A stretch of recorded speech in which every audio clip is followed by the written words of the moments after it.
What's up, you all? How y'all doing? Um, so this hat is by Made in LA and New York on Instagram, and she basically sells these hats. She sells other hats, but when I first saw this hat, there was a campaign to defund the police. It's kind of like the same thing with the media. The media is really Satan's mouthpiece. You know, um, the media is deplorable, despicable. Mark Zuckerberg came out and admitted recently that they were pressured by the government to censor content. And we knew this because there was a hearing last year. Um, Let me read some of this article real quick. What's up, God is our awesome defender, and Stanley, what's up?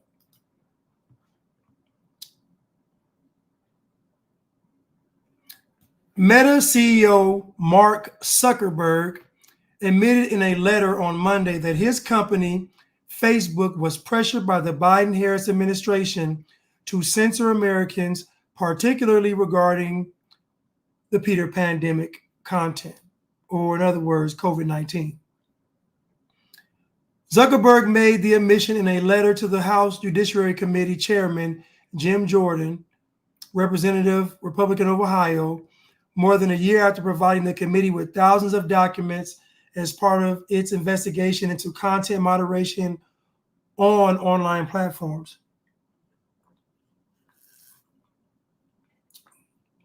Along with the documents, the Meta CEO said the company has provided a dozen employees to be available for transcribed interviews, stressing Meta's cooperation with the investigation.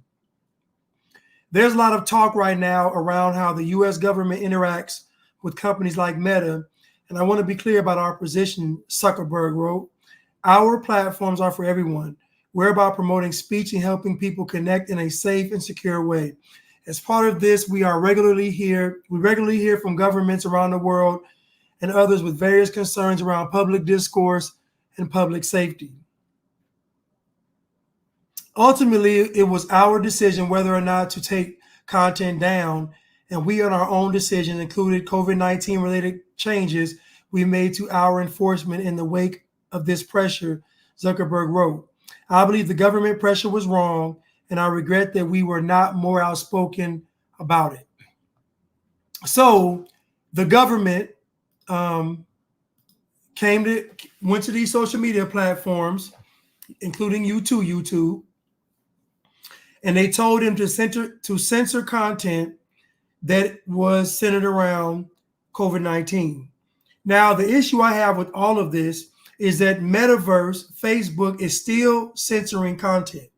My account is still shadow banned, and this stuff is still happening. Although Mark Zuckerberg wrote this heartfelt letter, it's all cap. How do I know it's cap? Because they haven't changed. You see, what these folks want you and I to do is they want you and I to be in a camp somewhere and then sit around a fire and say, oh, we were wrong. No, I'm not going to the camp. These people want you to put Kamala in office, have America be communist, and then come to you and say we were wrong. No, I don't want her to be president. These people are suicidal, they're psychotic, they're lunatics, and they're maniacs. It doesn't bother them to be under communism. It doesn't bother them to be in a FEMA camp. It doesn't bother them to walk into a furnace. It doesn't bother them, just as long as they can do it with the group. So although Mark Zuckerberg wrote a love letter to the Judiciary House Committee, I'm calling cap because my account is still restricted. Still. And really, it's lawsuit worthy because it's defamation. Because what you all did, Mark Zuckerberg and Slow Biden and Mama La Kamala, Bama La Kamala, what y'all did was you all defamed our character. You told the world we were lying. On top of taking money from us, you ruined our reputations because you told the world we were lying when in fact it was you the whole time. So we can't just let it slide and we can't let it go. What you all did was egregious. And what you all really did was prepare the rest of these sheep, these lemmings, for globalization. This hat can be purchased by Made in New York and LA. I will, if you go to some of my videos, her page is tagged. Yeah, but I'll make sure to get information to you all. But anyway, my point is, it's lawsuit worthy. What these people did was egregious, and Mark Zuckerberg just admitted it. The government pressured us to take down accounts, to censor content, to demonetize people, to defame character. This is what, and also along the collateral damage with that was people losing their livelihood and people getting injured and people dying. On top, the collateral damage from what you demonic entities and flesh did was that you all, people perished from your decisions, people lost their livelihoods, and people have irreversible damage to their body. So what you all can do now is just cut a check. We don't need letters, ink on paper. What we need is ink on the check. That's what we need. Because what you all did was diabolical, the most wicked thing that we've ever seen probably in human history. Anyway, let's continue. No one is talking about, and this is how hypocritical you libtards and you bliggedies are. Why isn't the media talking about how Black Lives Matter doesn't agree with Kamala being the presidential nominee? Why isn't the media talking about how Black Lives Matter, you know how everybody loves Black Lives Matter, the most popular Black organization in the history of the world? Why isn't the media talking about Black Lives Matter not endorsing Kamala Harris? Why aren't all these celebrities, all these politicians, why is nobody talking about how on the BLM website, they have a letter where they list how they do not support Kamala Harris? Now, keep in mind, everyone knows that if you want to hide someone from a Black person, you put it in a book, but in this modern era, you also put it online. So you do either way, you put it in a book or put an article online, that's going to shut out most Black people. But I'm going to read what BLM said, and you may get a glimpse as to why no one wants to touch on, this topic. For immediate release, Black Lives Matter calls on the DNC to host a virtual snap primary. Washington, D.C. Black Lives Matter demands that the Democratic National Committee immediately host an informal virtual snap primary across the country prior to the DNC convention in August. We call for the Rules Committee to create a process that allows for public participation in the nomination process, not just a nomination by party delegates. The current political landscape is unprecedented, with President Biden stepping aside in a manner never seen before. This moment calls for decisive action to protect the integrity for our democracy and the voices of Black voters. So clearly you see that Black Lives Matter doesn't agree with this because they want to be the ones to implement the communism, not the Democrats. Because the Democrats do it, they're going to shut BLM out. While Joe Biden wasn't our preferred candidate, we cannot ignore the troubling actions of the Democratic Party. I'm going to say it again. While Joe Biden wasn't our preferred candidate, So that means BLM didn't even want Joe Biden. They probably wanted Bernie Sanders. We cannot ignore the troubling actions of the Democratic Party.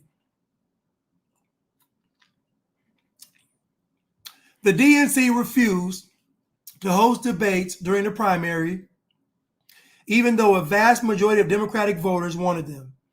This would have likely allowed America to see the decline of Joe Biden in 2023. The DNC changed the primary schedule and created rules that made it almost impossible for non-Biden candidates to appear on the ballot, effectively clearing the field of any challengers to the incumbent president. Following the primary, where millions of Black voters weighed in, after one poor debate performance, the DNC party elites and billionaire donors bullied Joe Biden out of the race. Now, so again, you see BLM laying it out clear for you. This is what I mean by the devil telling you something that is true. Now, BLM works for Satan, but they're telling you something that is true. You have to be able to decipher the lie, the deception from what is true. Now, Democratic Party elites and billionaire donors are attempting to manipulate Black voters by anointing Kamala Harris and an unknown vice president as the new Democratic ticket without a primary vote by the public. This blatant disregard for democratic principles is unacceptable. While the potential outcome of a Harris presidency may be historic, the process to achieve it must align with true democratic values. We have no idea where Kamala stands on the issues now that she has assumed Joe Biden's place, and we have no idea of the record of her potential vice president because we don't even know who it is yet. At Black Lives Matter, we are focused on building strong communities, addressing root issues, and creating spaces of justice and joy. This election process has been a disservice to our communities and to democracy. Historically, Black people have been loyal Democratic voters, but time and again, the party has taken our votes for granted and prioritized political theatrics over our real needs. So we will do the hard thing. We will celebrate and honor the joy many in our community are feeling about Kamala's historic candidacy and path to the nomination, while calling out the undemocratic process and engaging in a vigorous discussion on the issues our community cares about. We do not live in a dictatorship. Delegates are not oligarchs. Any attempt to evade or override the will of voters in our primary system, no matter how historic the candidate, must be condemned. We demand an informal virtual snap primary now that the incumbent president is no longer in the running. So you all can go read that on BLM's website. But you see that BLM is not for Kamala being the president. They wanted a process because even they understand that if these people are going to break the rules, which they always do, then that means they're going to break the rules with them too. There's no honor among thieves. These people are asking you all to vote for a woman that was put in a position to be the nominee illegally. They broke the rules to make her a nominee, and they want you to vote for her. A bad tree cannot bear good fruit. So if you get her in office if she's the nominee by ill-gotten gains, that means that she'll be the president, by ill-gotten gains. And if she's the president by ill-gotten gains, then that means that the fruit from the tree will never be good. This is not rocket science. This is not deep. If she gets to be the nominee wrongly, and she gets to be president wrongly, then when she's president, the fruit is going to be more wrong. You all believe that something can be wrong and then end up right. It's not how that works.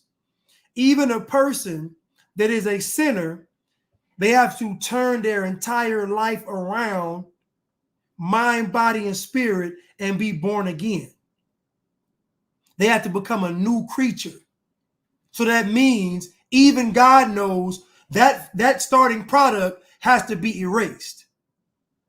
What, because you were born into sin, what you were,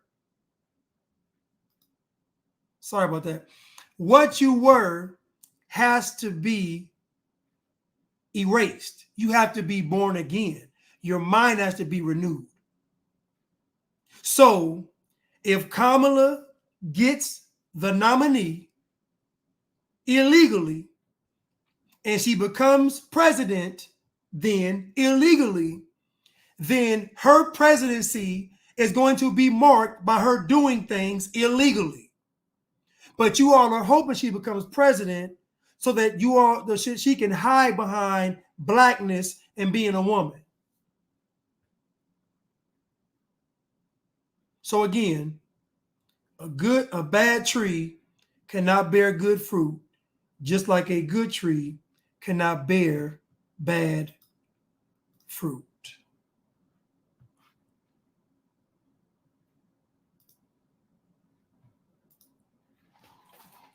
Let's continue.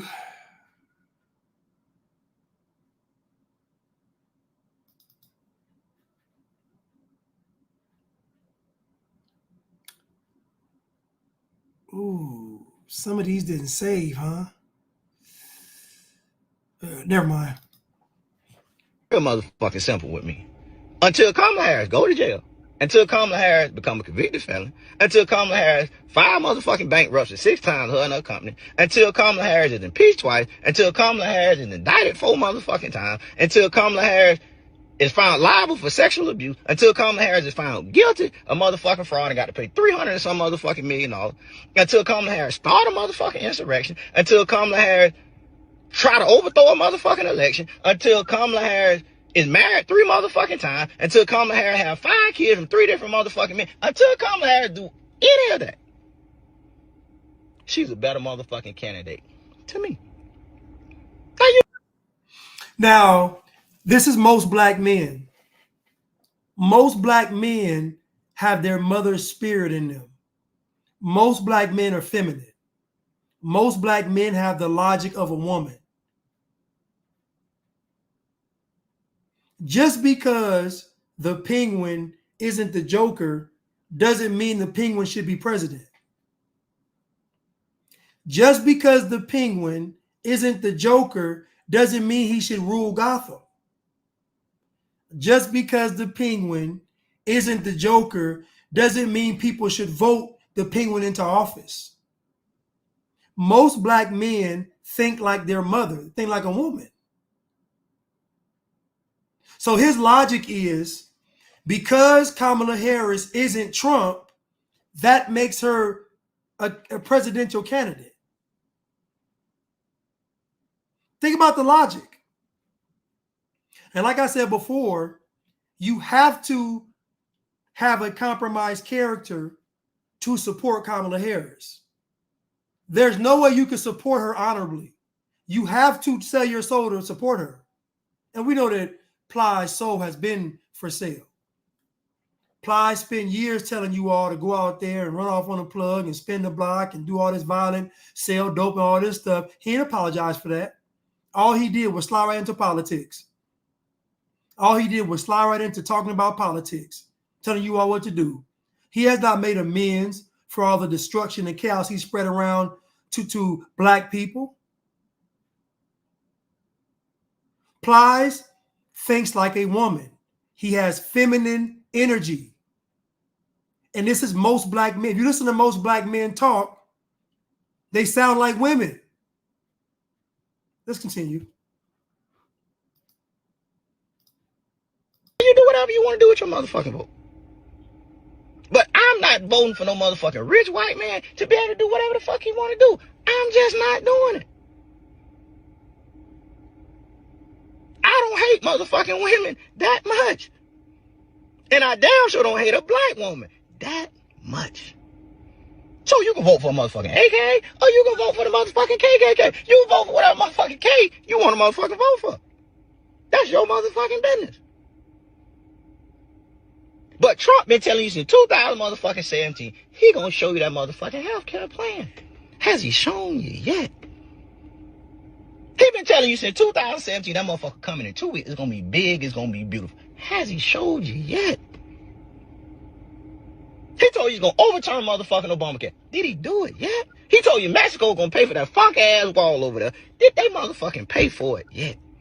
He told you he's gonna raise motherfucking minimum wage. Did he do it yet? He was gonna lower the motherfucking price on prescription drugs. Did he do it yet?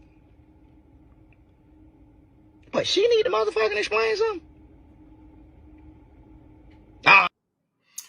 So again, what he's saying is, now in my next live, I'm going to go over all the economic benefits the country had when Trump was in office. I'm going to go over the positive things of what Trump did in office, since all they do is focus on the negative. But what he can't tell you is the Democrats been promising y'all stuff for how many decades? Trump, let's just say Plies is right. Trump is 2017. The Democrats is going back to what century, what decade? The 50s, the 60s? What have the Democrats delivered on? Now, I know we hold Trump to the highest standard ever in history for anybody in politics, but what have the Democrats done for you nigglets? What has Kamala Harris done for you nigglets? What has Joe Biden done for you nigglets?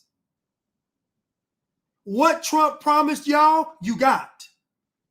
Unemployment, historic lows. All y'all was working. All y'all was making money. Matter of fact, when Trump was in office, Plies had it so good, he was able to run off on the plug. Plies had it so good when Trump was in office, he was able to run off on the plug. That's how good he had it. So my question is, I know we like to hold Trump to the highest standard, but please tell me, what have the Democrats done? Please tell me, what have they done? What has Kamala done? Everything Kamala said, Kamala is promising you nigglets abortion. Plies. Over 22 million abortions since 1973 Plies.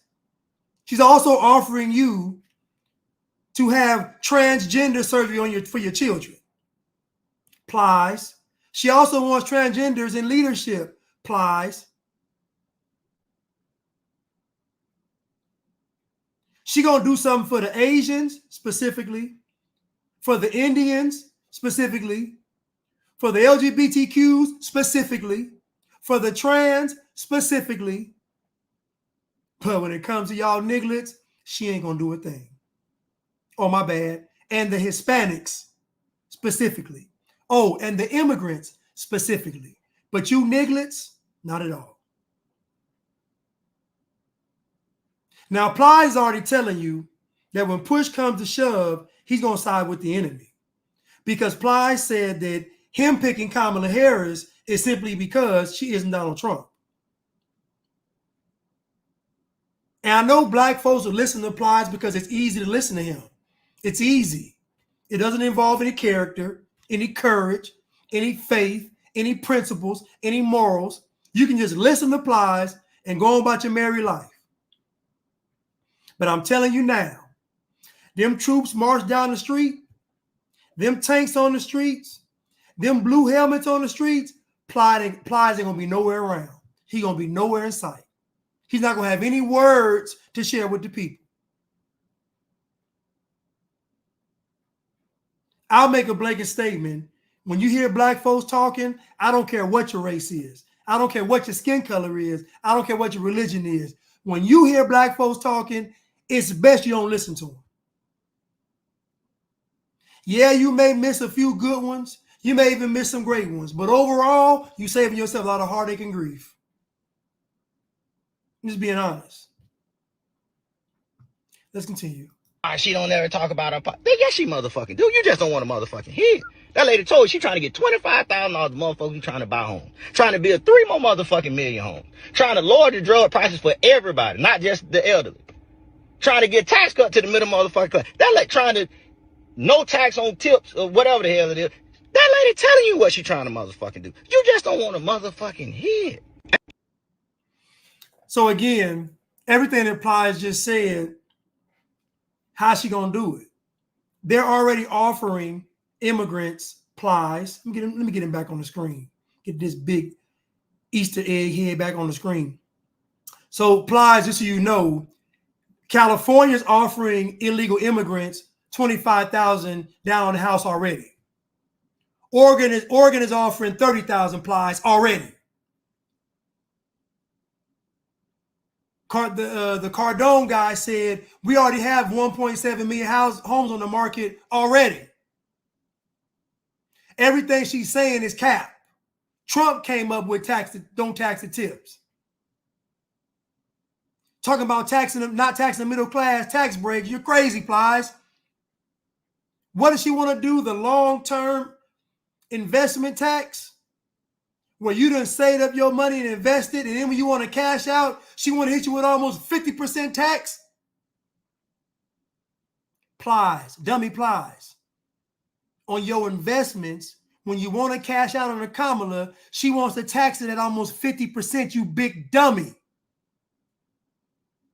This is why I say it's best y'all don't listen to black people, and more specifically black men. You'll find more black women saying some good stuff than black men. Black women, maybe 1 out of 10. Black men, 0.000000001 out of 100. Or should I say, like Plies, out of 100. Let's continue. Let's continue.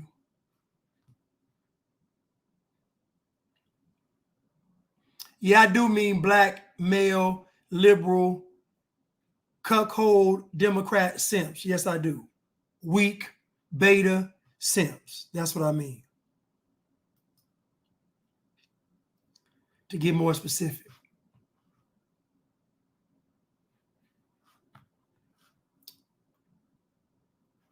But let's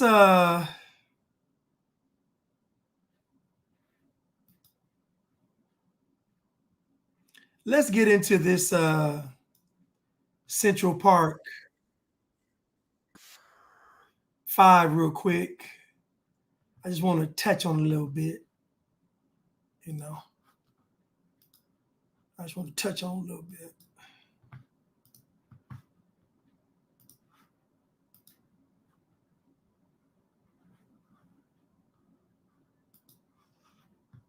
Shows right now is the Netflix 4-part series When They See Us. It tells the story of the so-called Central Park 5, the 5 New York City youths ages 14 to 16 who were convicted of rape after an April 19, 1989 attack in Central Park.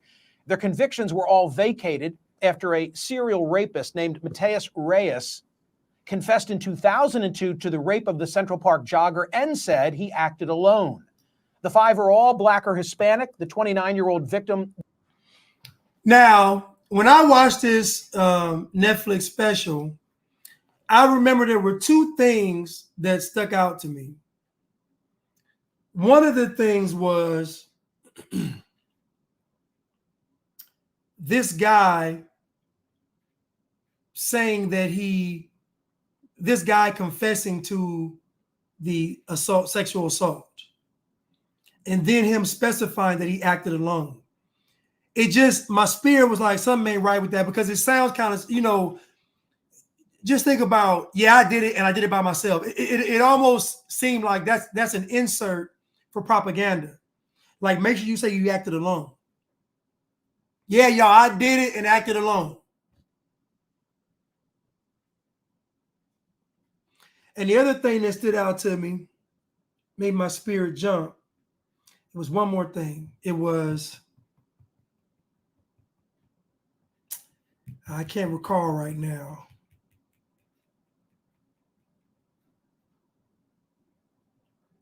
It'll come to me. It'll come to me.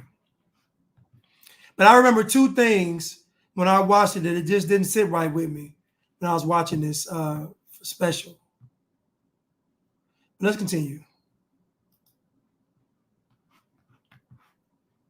Was white. The crime was a national sensation, further dramatized when Donald Trump, then a well-known real estate developer in New York, paid for a full-page ad in multiple newspapers, including the New York Times, advocating the return of the death penalty. In 2014, the administration of Mayor Bill de Blasio settled a lawsuit brought by the five for $41 million, but the city admitted no wrongdoing on the part of the investigators. So even though the city paid the money, they said that we don't see any wrongdoing. So that means that even though they paid the money, they still said, we went through all of this, the investigations, the police, arrest, everything, and we didn't find any wrongdoing. So let that sink in. That means that the payment wasn't about whether the city was wrong or not. Them paying them wasn't about whether the city was wrong. That means they paid them for another reason.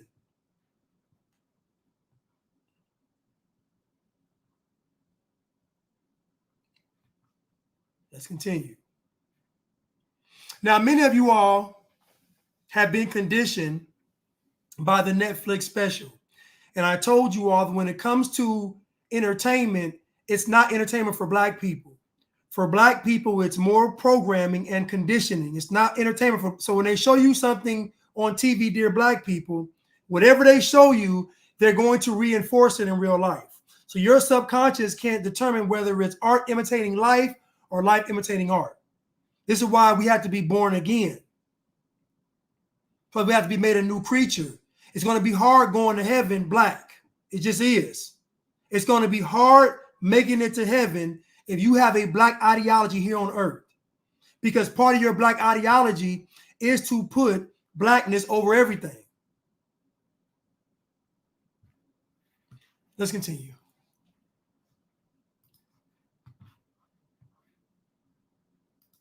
In the sympathetic Netflix telling, directed by Ava DuVernay, each of the five is shown confessing only after being coerced by overzealous cops and prosecutors. Singled out for particular scorn is Linda Fairstein, then a supervisor of the prosecution team. Fairstein wrote in the Wall Street Journal this week that the Netflix series is, quote, so full of distortions and falsehoods as to be an outright fabrication. Last week, Fairstein, who has a second career as a best-selling author of crime fiction, resigned her position as a board member at Vassar College, her alma mater.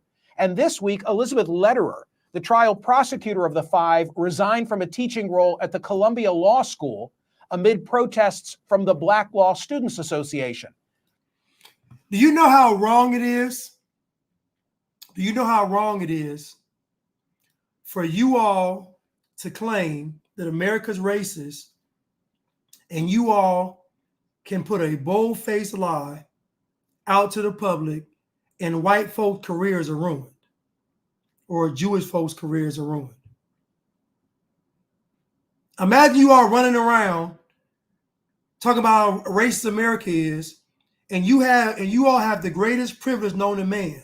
You can lie on somebody, the public believe it because you're Black, and you ruin their life and ruin their career. Imagine these Jewish people and white people doing their job, and a Black person has an emotional outburst and they lose everything. If I ask you all right now, do you all trust the fate of the world in Black people's hands?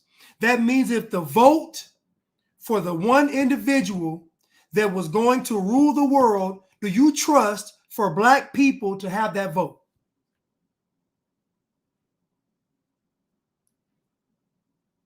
Do you trust for Black people to have the vote, the deciding vote for who gets to rule the world? Nobody does. Think about that. On one hand, y'all are saying Black folks are so wonderful, but if I put the fate of the world in Black people's hands, everybody gets afraid.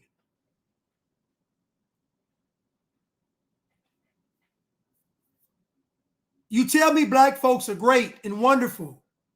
But as soon as I say, okay, I'm going to put all the responsibility in their hands, everybody says, whoa, hold up, no. It's because you all know. And the reason why you all don't want that kind of power in black people's hands is not because you think they're stupid. It's because you know the character isn't there. You know the character deep down inside. Everybody knows the character inside of the average black person is not up to par. They know it. Do you understand how frustrating it is to know that when the media puts something out, to know that black folks are going to run with it? Do you know how scary and frustrating that is? For the media to put out the most ridiculous thing and black people are galvanized by it.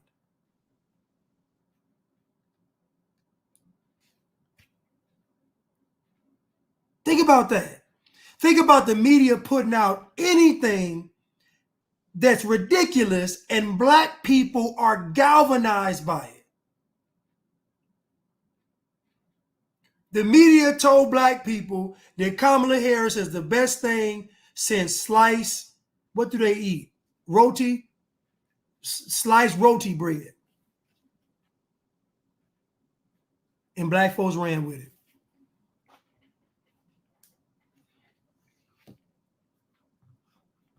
So again, these people had to lose their careers. And I'm going to probably do it once a week. We're going to look at one of these confessions once a week. We're going to look at 5 confessions once a week. And we're going to see if even the way this guy is saying it, they were coerced. Said who? Tell me, how do you coerce somebody? What is coercion? Is coercion saying, come in my store, we got 2 for 1? Is coercion, baby, you look good, come home with me? What is coercion? What is coercion? Explain it to me.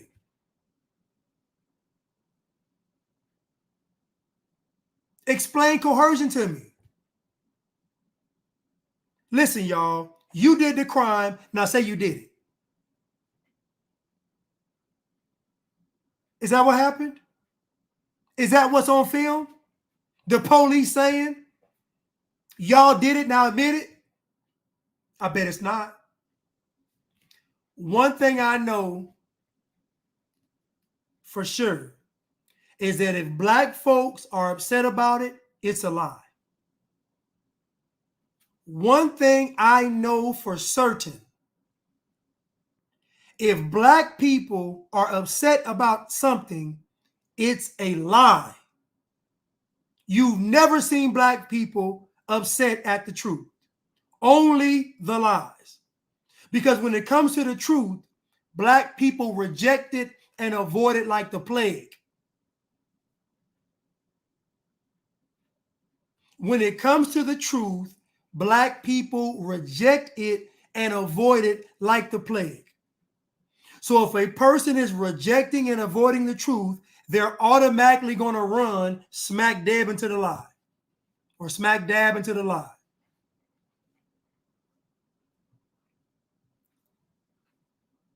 Let's continue. I see y'all comments. Let's continue. I see y'all. In an interview that aired Wednesday night with both the 5 and the actors who play them in the TV series, Oprah implored everybody to now refer to them as the exonerated 5, not the Central Park 5. But is it that simple?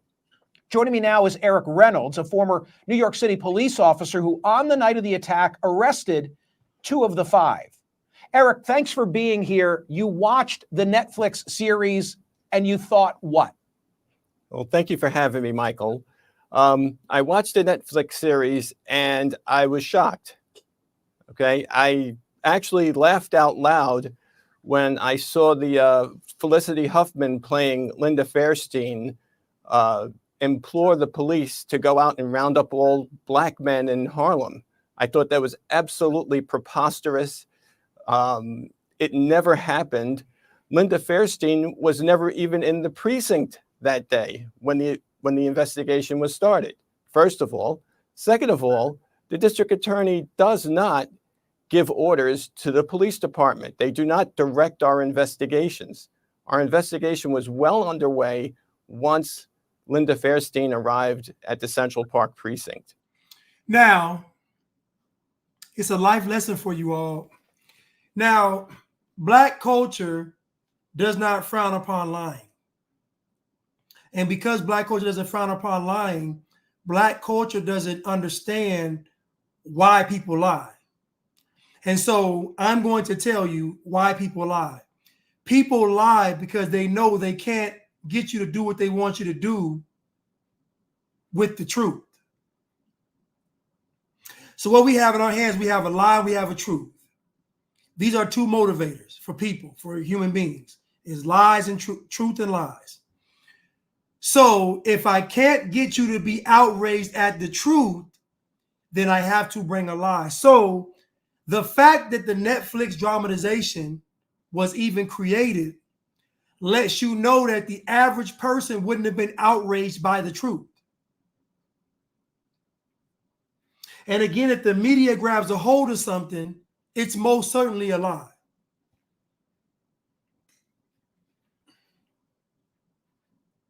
If the media grabs on a hold of something, it's a lie.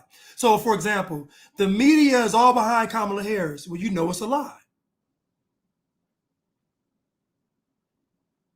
The media ain't behind the truth. They're behind Kamala Harris. So you know it's a lie. The media was telling you all, get the snake bite. You know it's a lie. The media ain't going to get galvanized and get behind something that's the truth.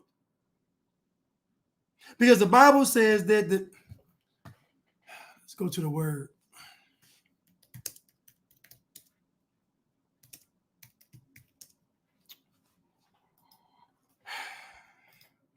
This is from our Lord and Savior.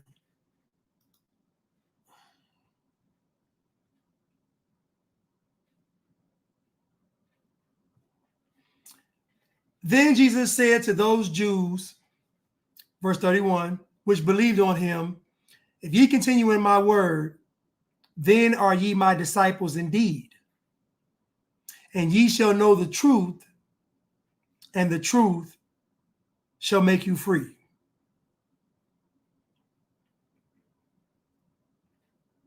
They answered him, we be Abraham's seed, and were never in bondage to any man. How sayest ye shall be made free?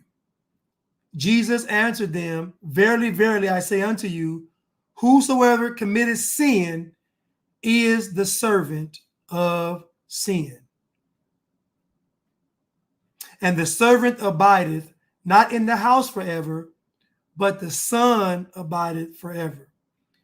If the Son therefore shall make you free, ye shall be free indeed. That is John 8, starting with verse 31.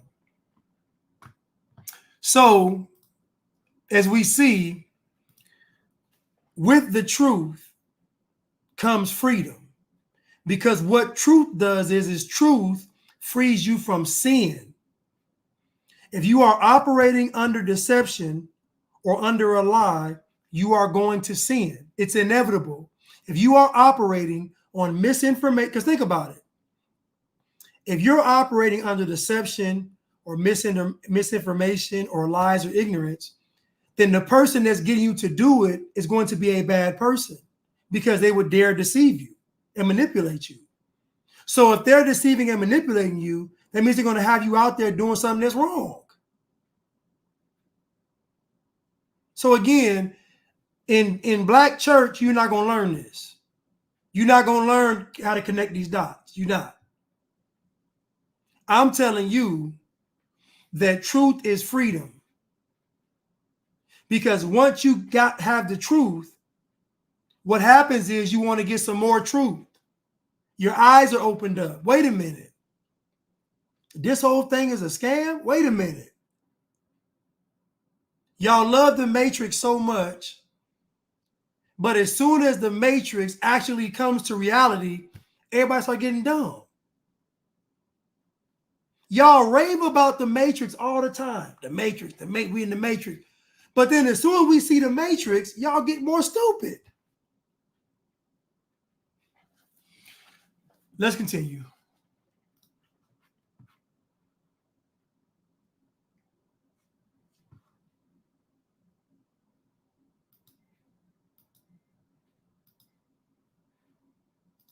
First of all. Second of all, the district attorney does not give orders, implore the police to go out, and laughed out loud when I saw the Felicity Huffman playing Linda Fairstein implore the police to go out and round up all black men in Harlem. I thought that was absolutely preposterous. It never happened. Linda Fairstein was never even in the precinct that day when the investigation was started, first of all. Second of all, the district attorney does not give orders to the police department. They do not direct our investigations. Our investigation was well underway once Linda Fairstein arrived at the Central Park precinct. Someone who knows only of this case, what they watched in that 4-part series, would come away thinking that the admissions, the videotaped admissions, were all coerced, that this was all a result of cops who were acting in a nefarious way to railroad those 5 individuals. As one of the police officers who made critical arrests in this case, you would respond how? Oh, that's ridiculous. All you need to do is look at the videos. Watch the videos. Look at each one of the defendants. See if they're being coerced. See if they're sleep deprived. You'll see their parents are in every single video. You will see in every single video their rights are being read to them. Now listen now, and I tell people this: the lies entertain, but the truth convicts. This man is talking very matter-of-factly, and he's not overly theatrical. He's not emotional. Listen to him. Just laying the facts calmly, plainly, nothing extra. He ain't trying to tug at your emotions. He ain't hollering and screaming. He ain't beating his chest.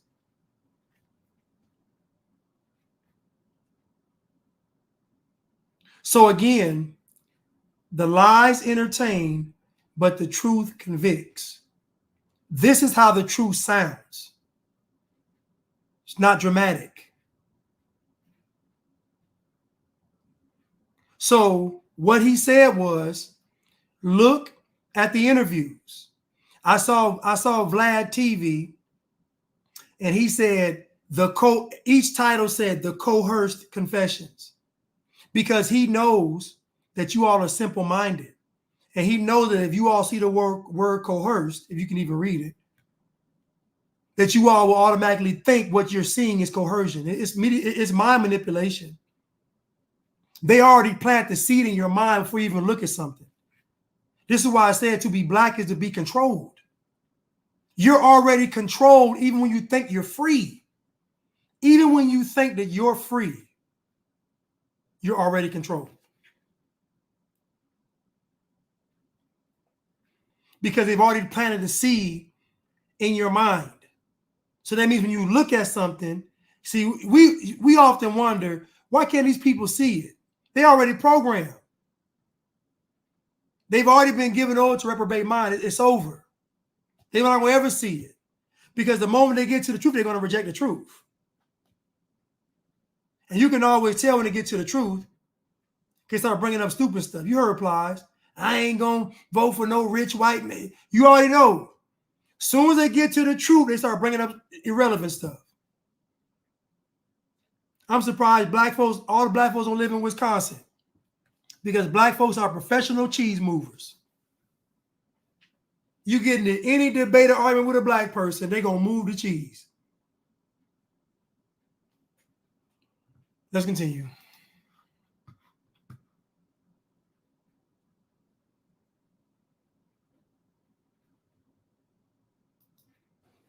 It's it's a blatant lie. It's unfortunate. This is the first time. That man said that in all the confessions, all of the parents were in the videos and the children were being read their rights. Think about this. They're telling you they were coerced, but they were in the videos, and we're going to play them, and their parents were there. So you telling me that the parents got coerced too? You mean to tell me the parents ain't got enough good sense to say no to the police? Notice how when it comes to any kind of situation that requires critical thought for Black people, they remove all agency. Anytime a Black person has to make a tough decision, they always remove the agency from the Black person. They bring up racism, systemic racism, oppression, capitalism. They bring up all kind of stuff because they know deep down inside that Black people aren't going to be able to make the right decision when it's a critical thinking situation. That's not me saying that. That's how they treat you all. That's how libtards and Democrats treat you all. Anytime you're faced with a critical thinking situation, they automatically start inserting things to give you the excuse and the pass because they know you're going to make the wrong decision. But let's continue. I'm going to back up a little bit. Is look at the videos. Watch the videos. Look at each one of the defendants. See if they're being coerced. See if they're sleep deprived. You'll see their parents are in every single video. You will see in every single video their rights are being read to them. It's a blatant lie. It's unfortunate. This is the first time that police misconduct has been recorded on videotape, and the people who alleged to have been, their rights violated by the police didn't want it seen. They fought for the longest time to keep those videos under wraps. Now, why would they fight if the police are so guilty and y'all have hours of interrogation or confession footage? And I'm saying hours because I'm going with each young adult child. Why wouldn't they want the world to see it? Why wouldn't they want the world to see how bad the police are? So because they couldn't do that, what they did was they tried to manipulate your mind before you watch it. So now, same with Donald Trump, they manipulate your mind about Donald Trump so that when he gets to the microphone and starts to speak, when he says good morning, you say, see, he's racist. Most of you all are already programmed. All human beings are programmable. But the question is, who are you going to be programmed by? Is it going to be Jesus or is it going to be Satan? But all human beings are programmable. But they got you all believing that Trump is racist, but Kamala isn't. And Trump ain't never said that he ain't enough for Black people. You've never heard Trump say, I ain't doing nothing for Black people. In fact, I would argue that Donald Trump is the only president in history that has specifically done things for Black people. Specifically, this is for Black people. Joe Biden had a plan, lift every voice and sing, aka 2 piece and a biscuit plan. Joe Biden had a plan, and in that plan, it included everybody. Trans, Black women, gays, immigrants, everybody was in that plan. But you know what in that plan? Do you know who was missing from the Joe Biden lift every biscuit and yell plan? I'll give you a hint who was missing from it. I read it. The person they promised to meet with after the election, his group was missing from the plan. Y'all should be able to figure that out very quickly. Let's continue.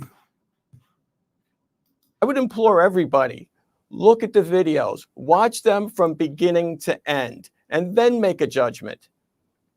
I know from doing a lengthy interview with you on my radio program that you were in the park that night, that you participated in apprehending a number of the guys who, it was their word, correct me if I'm wrong, were wilding. Yes. But you initially didn't associate them with the violent attack on the jogger. What was the moment that caused you to say, I think there is a connection? Well, it wasn't that I think that there was a connection. We knew there was a connection. We had arrested 5, 2 of which were part of the Central Park 5, Raymond Santana and Kevin Richardson. We were going to release them. We were releasing them to their parents. We did not believe that they had anything to do with the attack on the jogger. Okay, but we were interviewing them before we released them so that in the event that they saw what happened, we might be able to get that information. I released 2 of them. We got to Kevin Richardson. Kevin Richardson had a scratch on his face. When we asked him how he got the scratch, he first lied and said that my partner did it. When confronted, with the fact that we were going to go ask my partner, he then admitted that the female jogger scratched his face. That's the first we realized that they were involved with the attack on Patricia Mealy. And had you had any conversation with him? Had you had any conversation with him up until that moment where there was any reference to the jogger? I released 2 of them. We got to Kevin Richardson. Kevin Richardson had a scratch on his face. When we asked him how he got the scratch, he first lied and said that my partner did it. When confronted, with the fact that we were going to go ask my partner, he then admitted that the female jogger scratched his face. That's the first we realized that they were involved with the attack on Patricia Mealy. And had you had any conversation with him? Had you had any conversation with him up until that moment where there was any reference to the jogger? No. Well, Go ahead, finish. There was one reference by Raymond Santana. My partner had asked them, why were you out in the park? Why would you be out in the park beating people up? You should be with your girlfriends. Raymond Santana looked to Stephen Lopez and laughingly said, well, I already got mine. I didn't realize what it meant at the time because the jogger had not been found at that point. Why would Mateus Reyes have confessed to doing it and doing it alone if that were... So again, they're playing on your ignorance. And he's about to play on your ignorance real quick. But so they're going to say things like, well, if Trump was innocent, why did the court find him guilty? But yet when it comes to Bill Cosby, y'all believe he was innocent, but the court found him guilty. So again, you pick and choose when it works and when it doesn't. But to what he said, so again, someone asked, well, why wasn't the DNA, if she scratched him, why wasn't the DNA taken from her hand or whatever? This is what somebody asked. Now, keep in mind that this jogger, I'm gonna show you how bad of a state she was in. Just so you can get a grasp, get a concept of what her state was. You can understand something because you all don't see any nuance. You bliggity. All you see is black, chicken wings and spaceships. Is all you see. Let me see.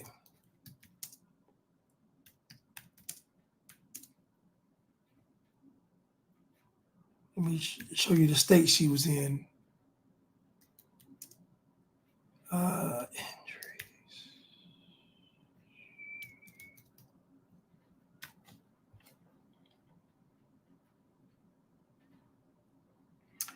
So she basically had Melly was so badly injured that she was in a coma for 12 days, not awakening until May the 1st. Her doctor being interviewed on May the 3rd. She had severe hypothermia, severe brain damage, severe hemorrhagic shock, loss of 75 to 80% of her blood, and internal bleeding. Matter of fact, she had been beaten so bad that her left eye socket was broken in 21 places, and her left eye was dislodged from its socket. So just imagine how bad she looked.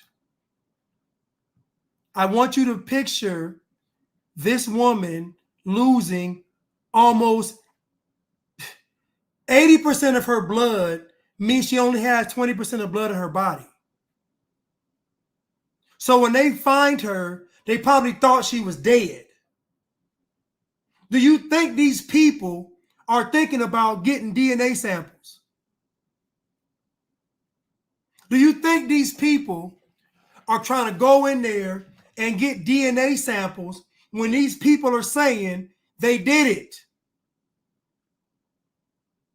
When these boys and their parents are saying they did it, do you think these folks are going to harass this woman that's almost died about some DNA samples with her family there, everybody distraught and panicking, going crazy? This woman's eye hanging out of her head. Are y'all nuts? They ain't thinking about DNA, dummies.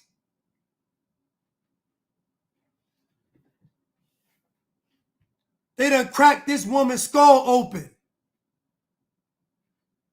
She lost 75 to 80% of her blood. She should have been dead. She was in that park for hours, hypothermia, everything. Y'all talking about, why didn't they get DNA, blood? Big dummies. And wondering why they want to get rid of public schools. Because y'all in them. They want to get rid of public schools is because y'all bliggities is in the school. That's why.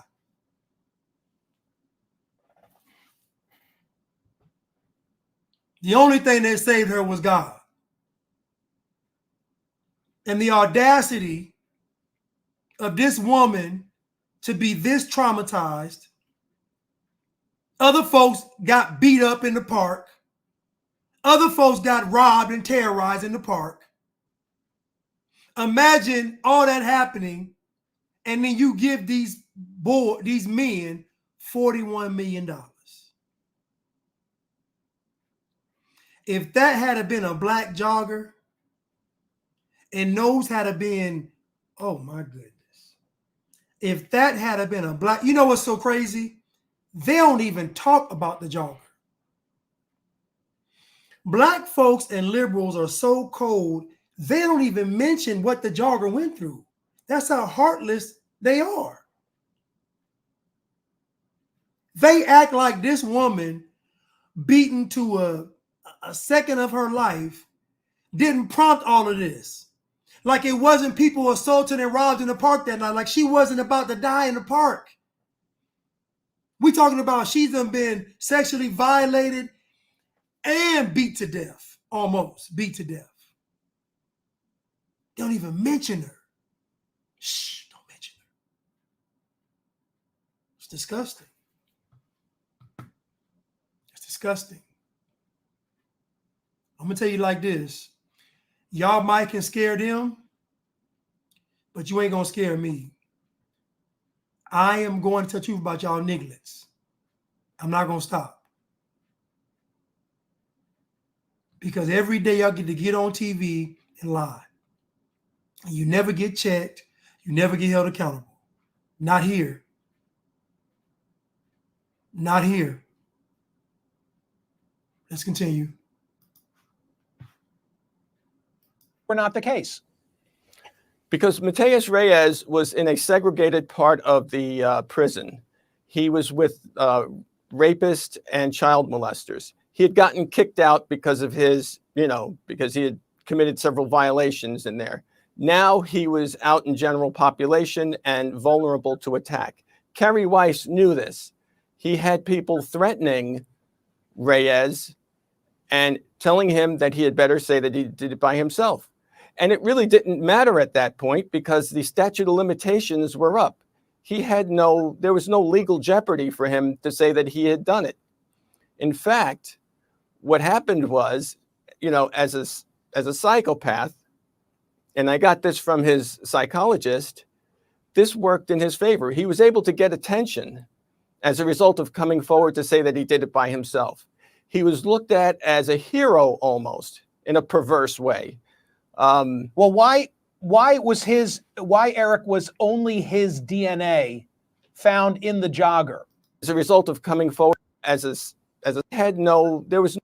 and telling molesters. He have confessed to doing it and to Stephen Lopez and laughingly said, well, I already got mine. I didn't realize what it meant at the time because the jogger had not been found at that point.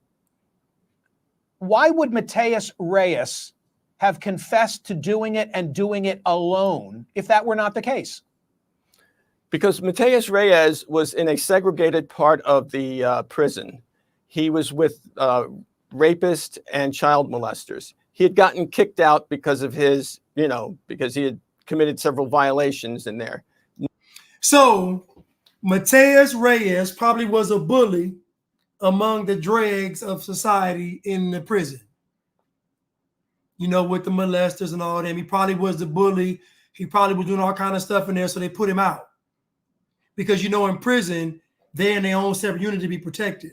So once he's out in general population and he knows he won't survive, that's when, I don't know who this person is that contacts him. Let me see. Now he was out in general population and vulnerable to attack. Kerry Weiss knew this.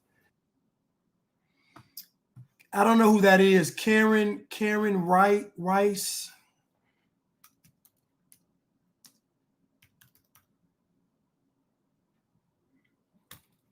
Let me see. Lawyer for Central Park 5.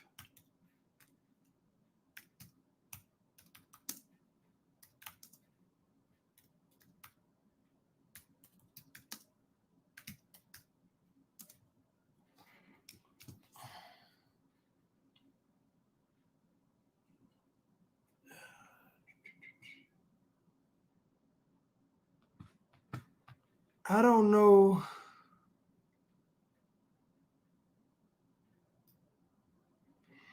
David Kreiser was the lawyer for Corey Wise.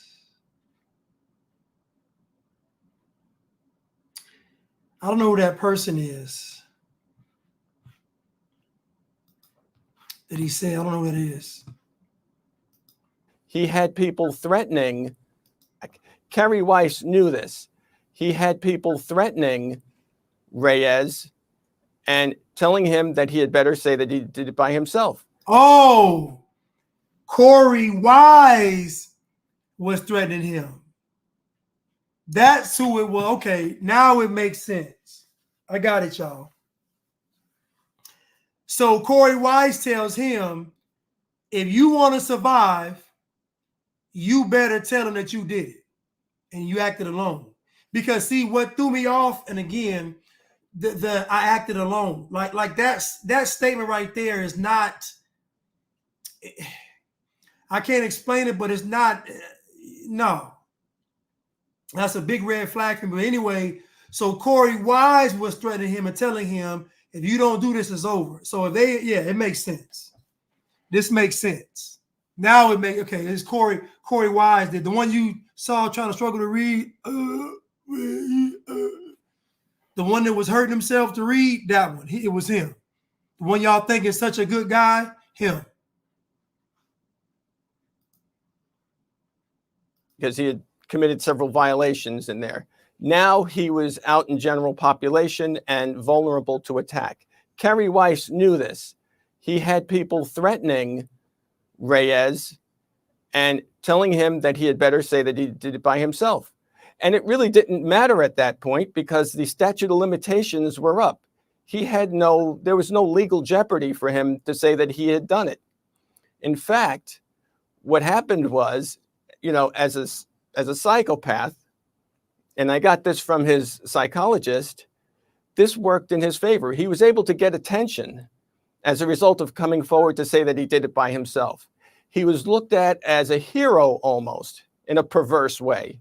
Well, why Eric was only his DNA found in the jogger? His DNA only was found in the jogger because, well, first of all, if you look at the videos, every one of the kids said the same thing. They were not able to perform sexually on the jogger, and they pretended to have sex with them because they did not want to look like a punk in front of the rest.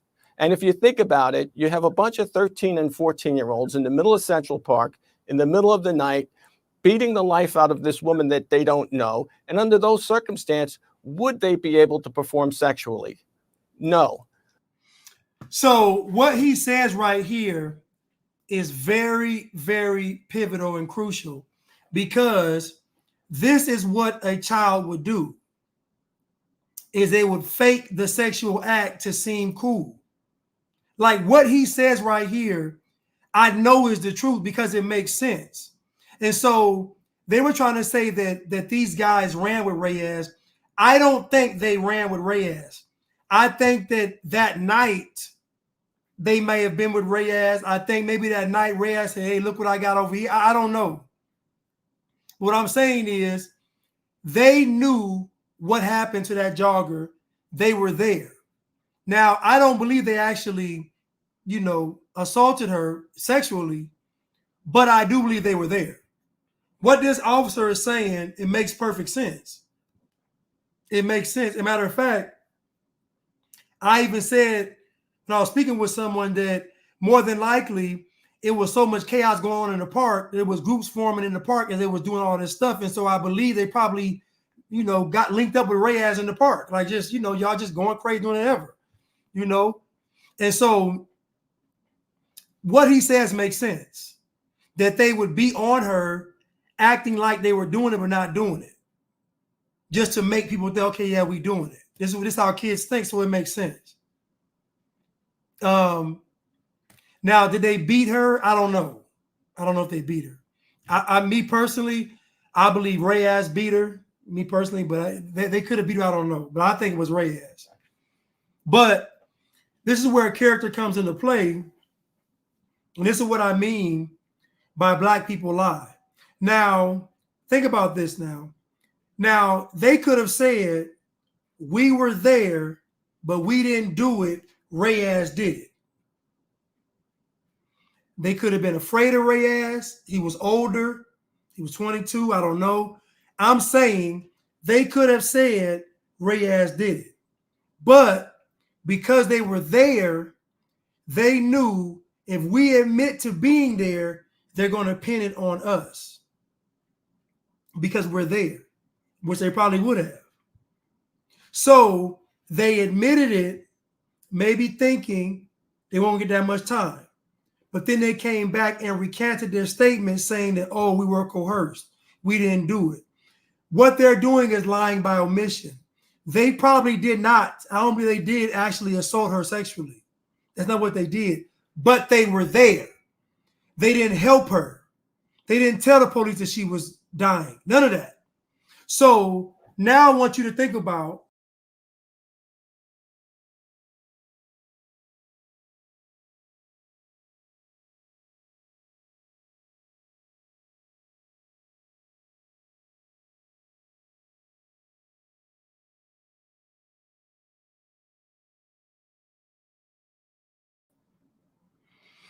I don't know what happened, but it kicked me out. I don't know what happened, but it kicked me out. But hopefully y'all won't get scared by the blackout. But back to what I was saying, I'm not even on my laptop. I'm on a desktop. I'm on a desktop, but I'm back. Let me put this in the chat. I'm back. So y'all can see it in real time. I'm back. Okay, so anyway, so I believe they were there. I believe they did the fake hump thing. And I believe that as adults, they should be ostracized from society. Because imagine they're grown men now. And imagine them knowing that this jogger is at worst sexually assaulted. At best, they know she's dying in a park. Imagine this young lady losing her life and they don't even mention it. Imagine years later, that woman dying in the park and they don't even mention it. They don't even mention the jogger. These grown men don't even mention the jogger. These grown men aren't even saying, you know what? I understand why folks were upset. I understand where everybody was mad. I understand that there was so much crime. There was more than just her being sexually assaulted and violated. There was murders, there was robbing, stabbings, every chaos on the streets. And we understand why folks felt this way. But the fact that these grown men haven't said that, the fact that their character is so gross as grown men lets me know they're guilty. It lets me know that they are guilty. You see, it's not about, what you do as a child. I get it. But it's about when you know better, what are you going to do? It's an old saying, if you knew better, you do better. So when you know better, what are you going to say then?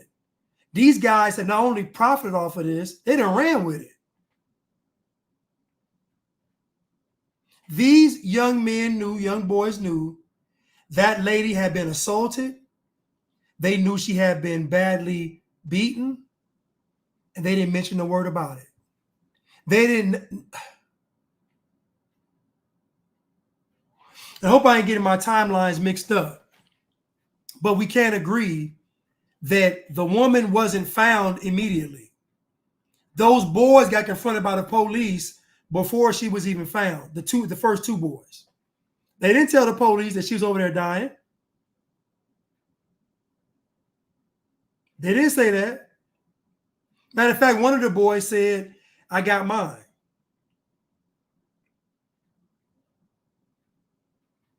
So again, that kind of character, you don't just grow out of. You don't grow out of that character. You just don't. So the fact that these grown men are not saying that these folks shouldn't be condemned for how they felt about the times, they're guilty. On a sheer character basis, they're guilty. Because no honorable man would sit up there and do all this stuff and not just say, you know what, I understand. And my question to you all is, do they look happy? Do they look happy? Do they seem happy to you? Does Corey Wise seem happy? You know he on dope. Does Corey Wise seem happy? I guarantee they're in torment. The devil will always give you what you want, but he will never let you enjoy it. That $41 million cost him everything. That $41 million cost them everything.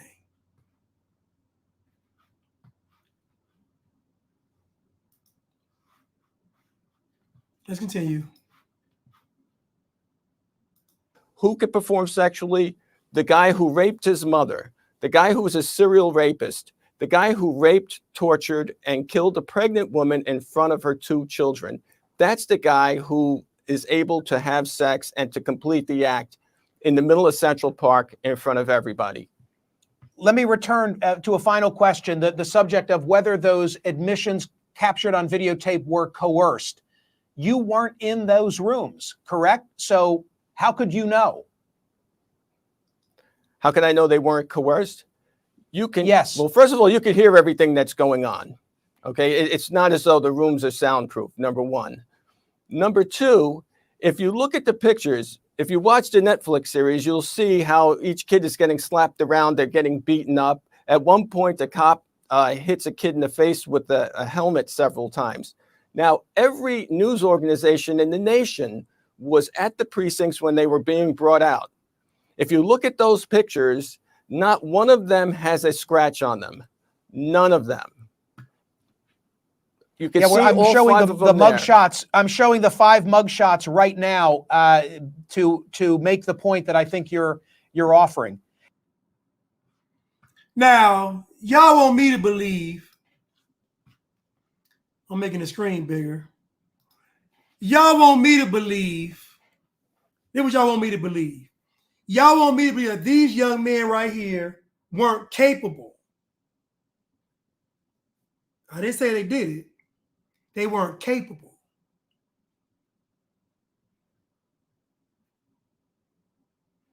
Look at these mug shots.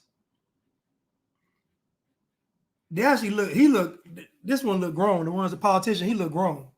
But y'all want me to believe that these young men weren't capable.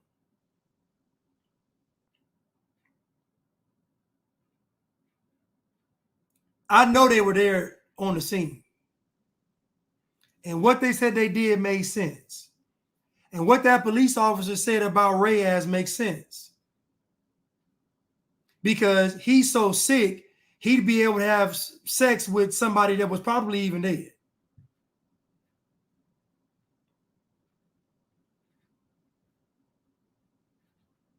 Somebody said Yusef and Mayor Adams.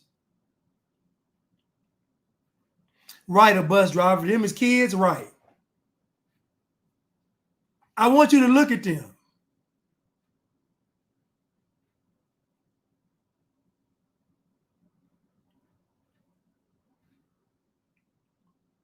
I'm not saying they did it. I'm saying, are they capable?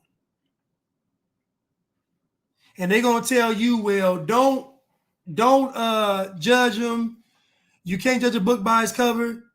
Yes, I can. That's what makes me want to buy the book. It's the dumbest statement ever. Yeah, I'm going to judge a book by the cover. I might want to buy the book. I'm only going to open the book up based on the cover.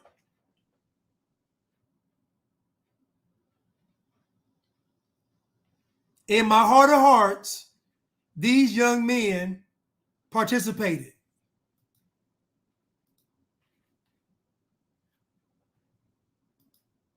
They participated. They were on the scene. They were there.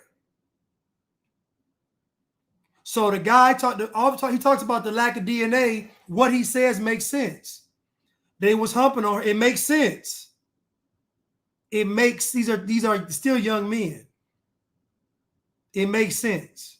They could have beat her, all that stuff, but intercourse probably didn't. But they were there, and they knew the fact that they were there. They're gonna throw the book at them. They knew it. So they went ahead and admitted to it. Because they figured trying to fight this in court was going to be disastrous.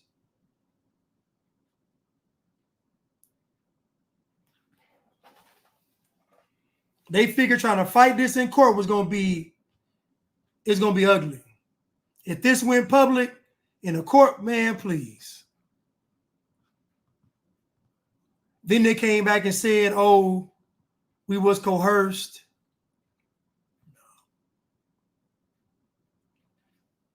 No. I ain't buying it.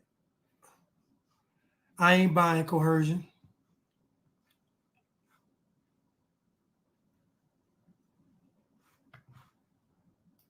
Eric Reynolds, Yes. thank you for being here. It's a complicated case and certainly not as clear as the television adaptation. Several times. Scratch on them. Showing Five the of them mug there. shots. I'm showing the 5 mug shots right now. And another thing too, right? Now on the TV show, on the Netflix special, these boys don't have a mark on them. And I remember watching it, and I thought to myself, "Then police ain't finna hit that boy with no helmet like that." I thought to myself, like, what? It ain't make any sense. It ain't make any sense. It don't make no sense.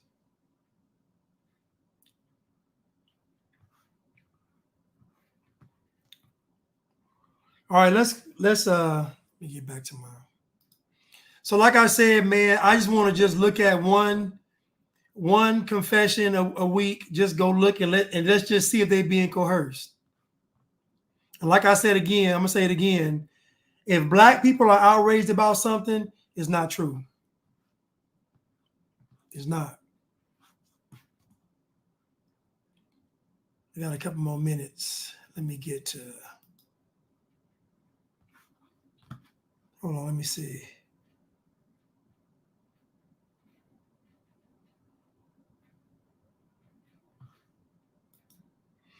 Chuck said Yusef Salam was walking through the park that night with a butcher's knife, and he had tried to stab another jogger earlier that night. Listen, again, I asked everybody, what does wilding mean?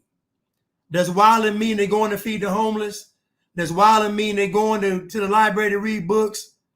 Does wilding mean they're going to go be one with nature? What does wilding mean? Wilding means exactly what it is. Anything goes.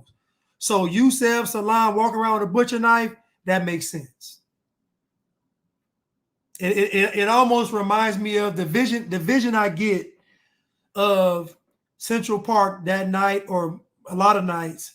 It's like Lord of the Flies, when you have a bunch of young men left to their own devices, and that's what it just going crazy. Even Reyes was using the chaos to do his dirt.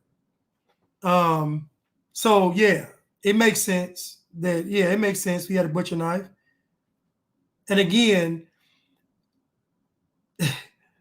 that police officer that was just talking is telling the absolute truth.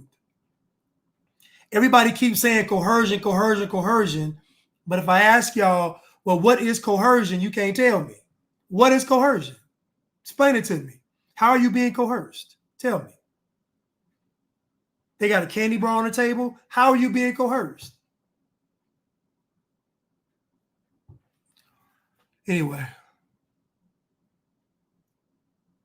And again, and one more, and so another point too is that you can not be guilty of a crime and still not be innocent, if that makes sense.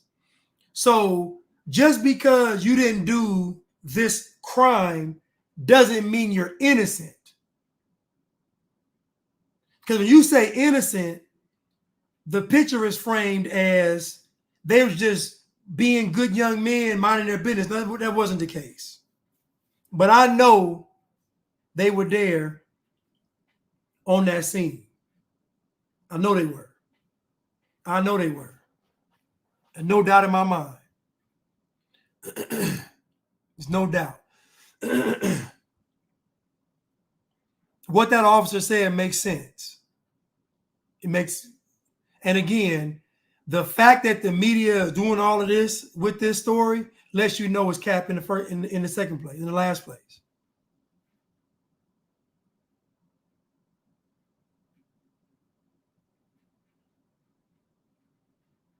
Somebody said, me and my friends used to be out there wilding, running through the tunnels in the park, finding little trails. It was kind of dangerous. I knew Yusef and his mother were evil.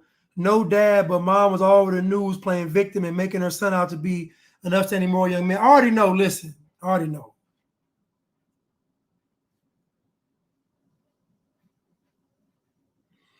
No, I didn't say innocent of the attack. What I'm saying is, even if they were innocent of the attack, it still doesn't make them innocent overall. So if you're not guilty on this over here, it doesn't mean you're not guilty with everything else. My point. So I'm saying they're not innocent. They weren't innocent. They weren't in the park getting signatures for the local homeless shelter. They weren't doing that. They were doing what they said they were doing. They was wilding. It was wilding. Chuck said, and Clarence Thomas, another boy who was out wilding that night, pointed the finger at Anton McCrae for murdering John Loughlin, who was struck with a steel pipe. Again, these are more stories. Clarence Thomas, another boy who was out wilding that night, pointed the finger at Anton McCrae for murdering John Loughlin, who was struck with a steel pipe. Exactly. So now we got more context. Not only was it sexual assaults and armed robbery, but it was murders. It was assaults, sexual assaults, armed robberies, murders. It was pure chaos and destruction, mayhem.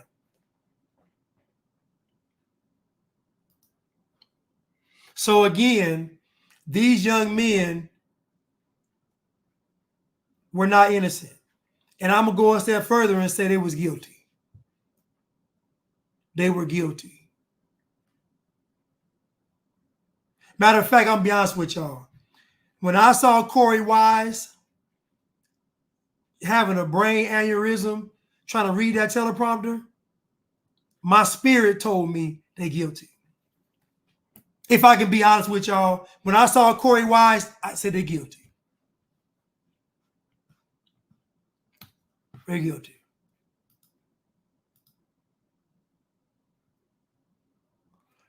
Let's continue. I don't have...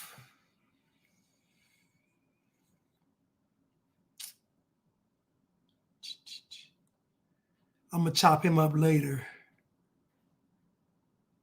Sound like Jeffrey Dahmer. I'm talking about Cam Newton. I'm going to get him later. I wanted to end on Tyree.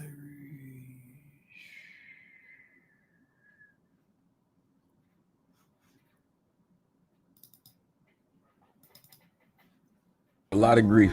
Have you really taken the time to deal with all of that grief? I'm doing the best I can with every 24 hours I get.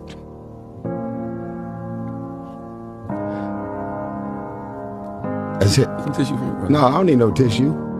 Black men cry. That's right. I'm not doing this. Black men cry. When divorces happen, women aren't the only one that are devastated. When a miscarriage happens, women are not the only one that you should be checking on. When you can't put food on the table because your career goes up and then it goes down, stop calling, skipping over the man, and just checking on the woman.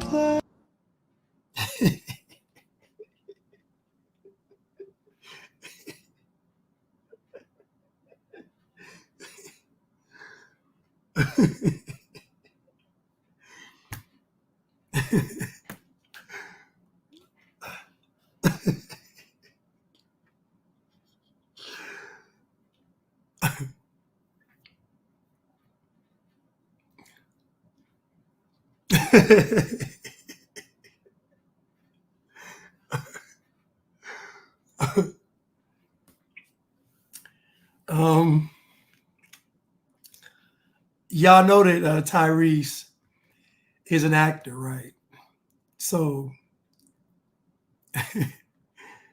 I would just caution you all to, anytime an actor is in front of a camera, just assume they're acting. Tyrese, little dinosaur head, little dinosaur milk dud head, egghead self.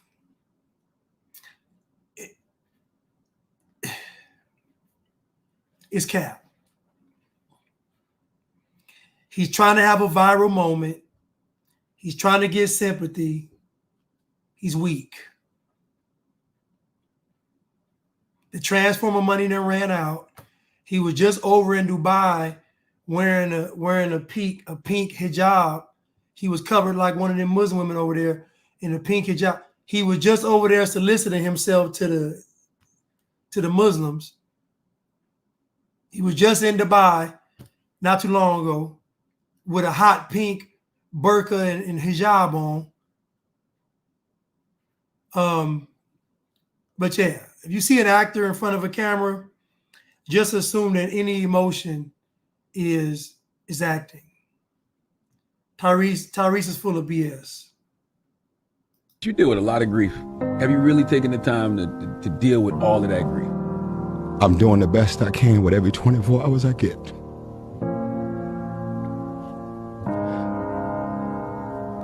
That's it. Some tissue from it, No, I don't need no tissue.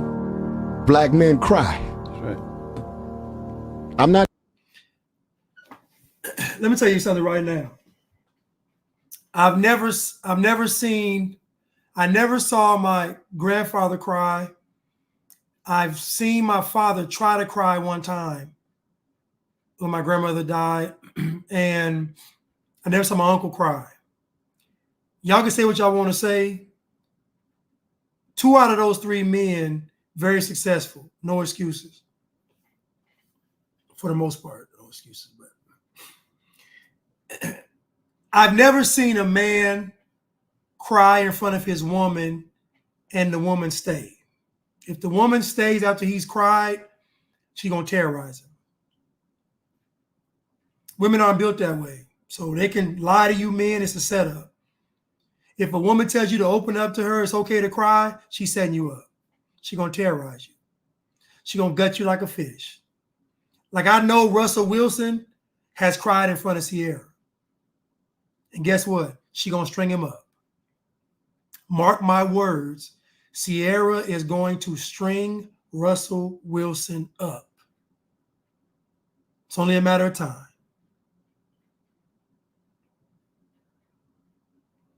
Any woman trying to get you to cry is trying to take away your power so she can conquer you. It's a trick from Satan. Any woman telling you to cry is working for Satan. Because she knows once you get one, because she listen now. Imagine the scene. You're crying, and now she's holding you. She's drying your eyes. Now she's in the position of authority. All because you wanted to be a beta simp cuck and cry. Because you thought it's what she wanted.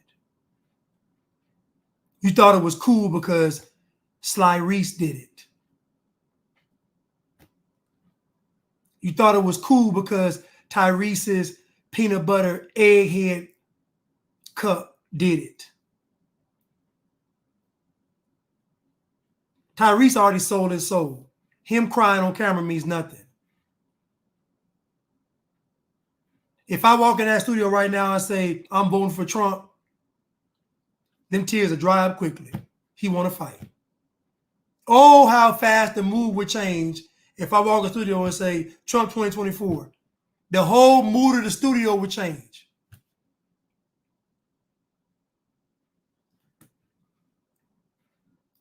Not doing this. Black men cry. When divorces happen, women aren't the only one that are devastated. When a miscarriage happens, women are not the only one that you should be checking on.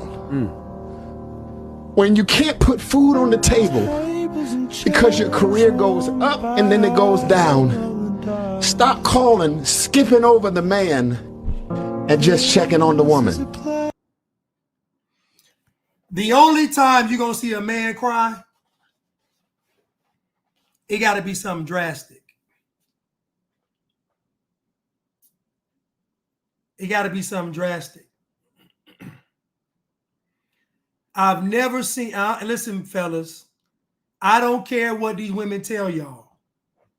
If you cry in front of that woman, she's going to assume the leadership position.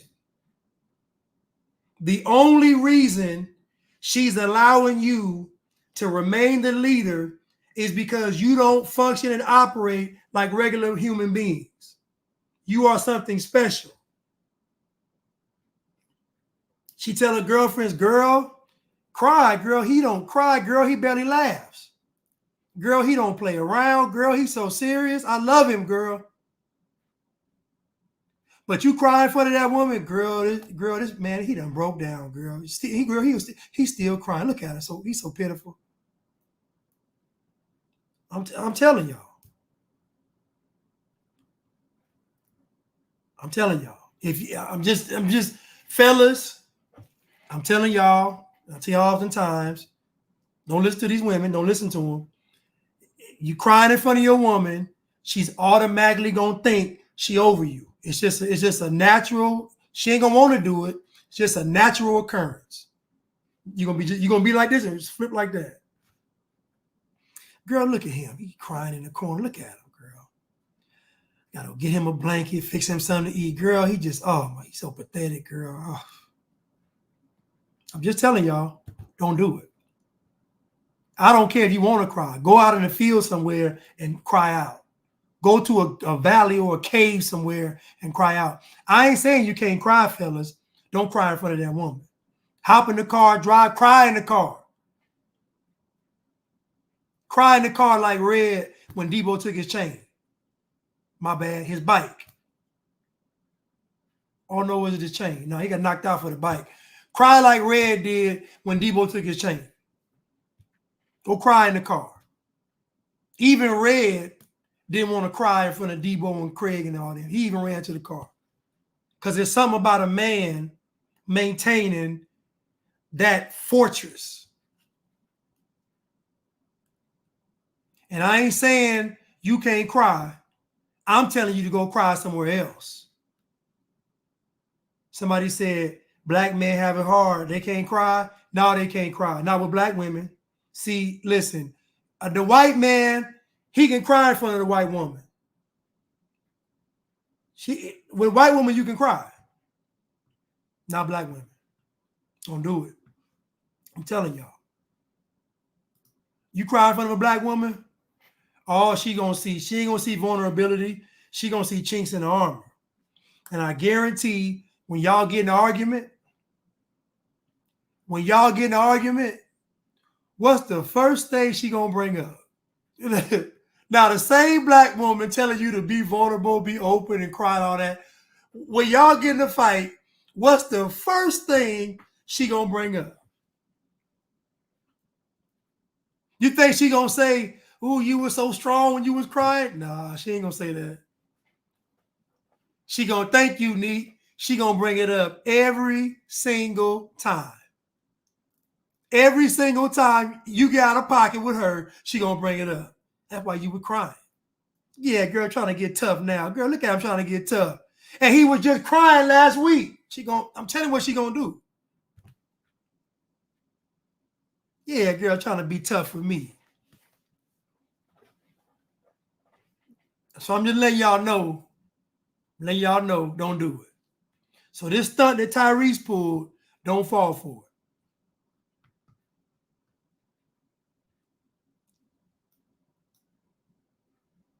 You do it a lot. Right, Leatherface. Right, Leatherface. That's why you was crying like a bee. That's what you gonna say. Look, T Ham said, yo, bleep ain't crying. Yeah, that's what listen, y'all already know what's gonna happen if you cry in front of your woman. So to me, in my opinion, it's better for her to think that you have no emotions than to think that she can get you to eventually cry again. It's better her think that this man is crazy than to her to think I can push his buttons and make him cry. I'm just telling y'all. So you can listen to these podcasters and Tyrese milk dud head you want to. I'm telling y'all now, she gonna terrorize you. Neek says, sad sad AF because I have men cry in front of me, but I never threw it in their face. But since I'm a black woman, I had to be guilty of this. Now, Neek talking about all this, right? I want y'all to ask Neek, is she still with the men that cried in front of her? Ask Neek, did them men crying in front of her make her want to stay with them? Y'all hear Neek talking about she got lumped in the category.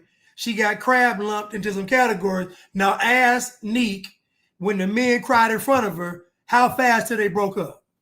I'm curious. Since she got put in the category, I'm curious as to how down she was for the man when he started crying.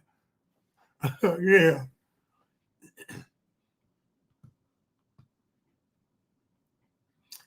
What kind of woman do y'all deal with? Hold on, Tiana. I'm gonna play this for you. You tell me what you say. A lot of grief. Have you really taken the time to deal with all of that grief? I'm doing the best I can with every 24 hours I get.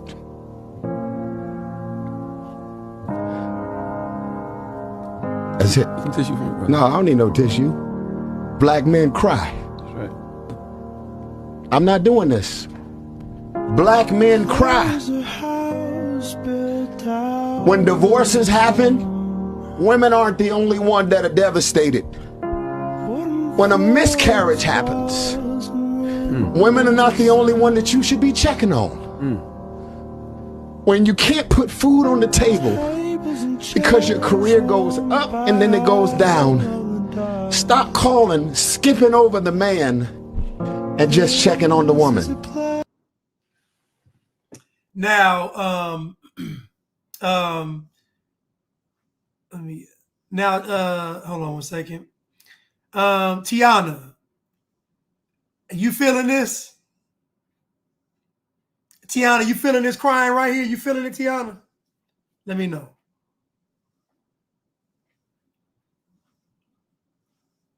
Right. It's all a production. Thank you. Black men cry. Black men cry.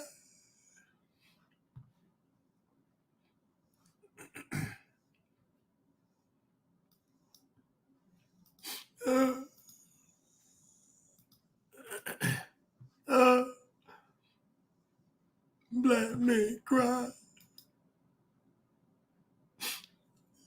When divorce happens, black men cry. When miscarriage happens, black men, don't just check on the woman. Check on me too. Check on me too.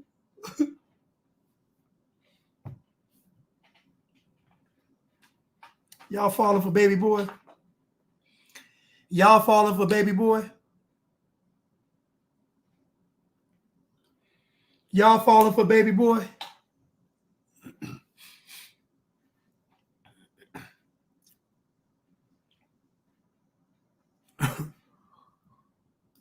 I really want to chew up Cam Newton, but I ain't got enough time. Pause. I ain't trying to, but I really want to get on Cam Newton, but I don't have enough time. But I really want to get him though.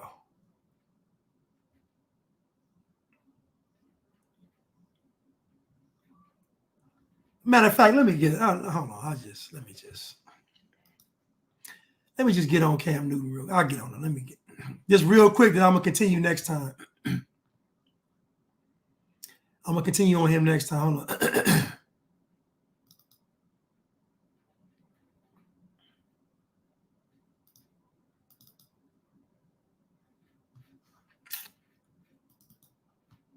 People see my situation and not think that I'm not high function. What situation? Okay, so I'm not married. I have beautiful children. How many? 8. By how many women? 3. And this is the kicker. I want more. By multiple women? What's the intent I of just this? want Or God by to your bring wife? them. I just want God to bring them. Oh, okay. My desire to get married is lower than my fear of divorce. So, as you had said, Dr. Brian, you said it, I didn't say it, I will agree. I'm just taking my time. 'Cause I'm not married. I have 3 children. 3 women. 3 by how many women? By multiple women? What's the intent of this? Or by your wife? I just want God to bring them. My desire to get married is lower than my fear of divorce. So, as you had said, Dr. Brian, you said it, I didn't say it, I will agree. I'm just taking my time. You're not taking your time. I am, though. You're being very action-based. You're not taking your time. I'm taking my time. You're being very action-based. You have 8 kids with 3 different women. Yes. You are creating, procreating, and multiplying. That is not taking your time. You're being very selectively active. Okay? So you're creating, and disclaimer, the kids are innocent, they are beautiful and amazing. Anything I say has nothing to do with them babies. But you are proactively choosing where you want to be active at and where you want to take your time. You want to take your time in having a wife because of your own fears. But you will, and I say this with all respect and love, what I'm about to say next, okay, Cam? But you will selfishly create broken families, even if you're in their life and you're a proactive father, and I believe you're an amazing daddy. I can only imagine with just your presence and knowing you. He ain't no amazing dad. He's an irresponsible man. How he gonna be in a mess of oxymoron? This man just told you he wants to have more children. And I'm gonna get into the other video where he talks about how he said something stupid like my fear of divorce is greater than wanting to be, something stupid he said, my fear of divorce is greater than wanting to be married. So again, how is he an amazing father? Y'all be getting so close with the message, but you don't ever want to tell the truth. An irresponsible man can't be a good father. It's an oxymoron.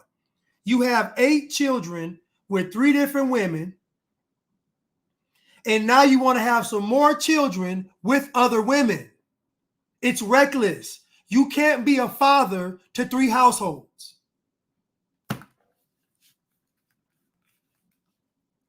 You can't be a father to 3 households.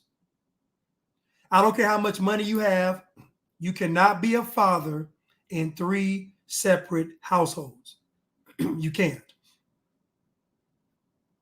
How many of Cam Newton's children live with him? I'm curious. How many of his 8 children, he got 8 of them. How many of them actually live with him? And I guarantee the women that he has children with are low character women. Only a low character woman is going to have a child with Cam Newton. See, I'm going to tell the truth. We're going to tell the truth right here. Only a low character woman is going to have a child with Cam Newton, because a woman with character is not going to want to lay up with a man that has multiple baby mamas and multiple children. She's not going to do it.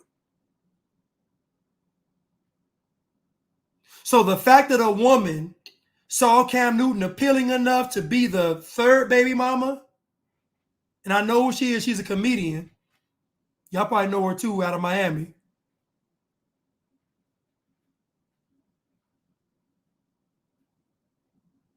You see, to whom much is given, that much more is required. So Cam feels like he can spread his seed because he got the money. That's evil and it's wicked. Somebody said, i.e. Sierra. I mentioned Sierra earlier. She gonna string Russell Wilson up. Sierra saw a future and said, I want to be the 8th baby mama.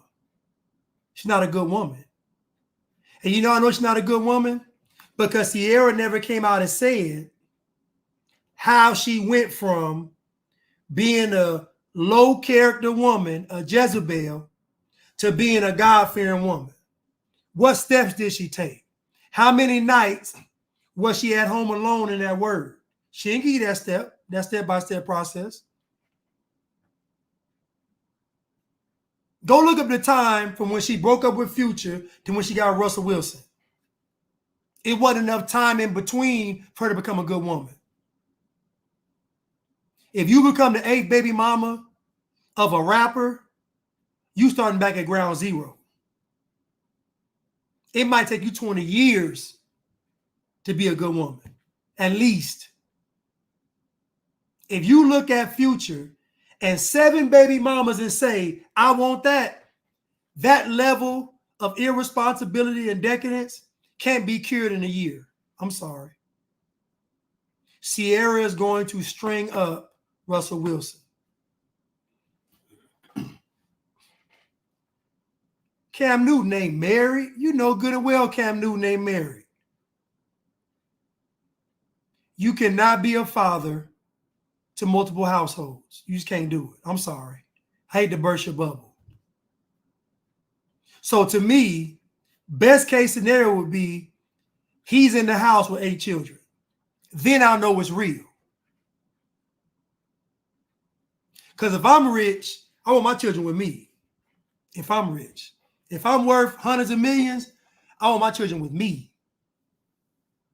They with me. Not y'all, with me. If I'm irresponsible, got baby mamas, I want the children with me. With me. I got enough rooms. I don't trust y'all. Because y'all chose me. That's why I tell them, listen, the fact that y'all chose me, I don't trust y'all. The same way Clayton Bigsby divorced his wife because she was a nigger lover is the same way I don't want y'all to take care of these children because y'all picked me. So I got them. Let's continue. But these families are still broken. Every child cannot have Papa in the house with them. So some child, if not all will end up with some kind of deficit without daddy being there. Now, you chose to do that. I'm not saying you sat there and woke up one morning and said, I want to be selfish today, so I'm going to go make a baby. Not saying that at all. But that's exactly what he said. He just told you that, lady. He just said, he sat back and said, I have 8 children, and guess what? I want more. He just told you. He sat back in the chair literally and said, I want to be selfish and create more broken families. He just told you that. This is what I mean. If y'all told these folks the truth, you wouldn't be on their show. If y'all gave these people that pure, uncut, ain't been stepped on, Venezuelan Coke of truth, then you would not be on their show. You wouldn't be on their show. They get you up out of there. All these soft landings has the black community in shambles. The black community is in disarray. Almost 80% single parents. 77% of black women single mothers. Highest abortion rate, highest homicide rate, highest illiteracy rate. Like it's too much. No more soft landings. If you're not going to fly over Cam Newton and drop a nuclear bomb, don't say nothing to him. Keep moving. He just sat back and told you he has 8 children, 3 baby mamas, and I want more. No. those are selfish acts at the expense of your fear. And yeah, that is a low functioning behavior to say that I'm going to build these houses and put kids and these beautiful women and kids in them, but I ain't going to create a home in them. I'm going to wait till I dissipate my fear to find a wife where I'm still going to be fearful with, because there's no such thing as not having some type of nerve or some type of feeling behind marrying somebody. And then I'm going to build a home with her while all these other beautiful babies have houses. That's completely unfair and that's selfish. And so, yes, you're taking your time in this department, but you're not taking your time in this department, which means you're compartmentalizing. And compartmentalizing never works. Compartmentalizing hurts everybody involved. Everybody who's in this box and that box and this box and that box and this box. And then here you go over here trying to figure out what box you're going to feed or entertain or do. Then you're looking outside to figure out who's your next victim to put in the box. It's unhealthy. So I have a young lady on here, Watashi Wata. I don't know if she's Japanese. So your critique is that she wasn't hard enough on him. God forbid a black woman ever please. She would be the white man's whore in a matter of an hour. Huh?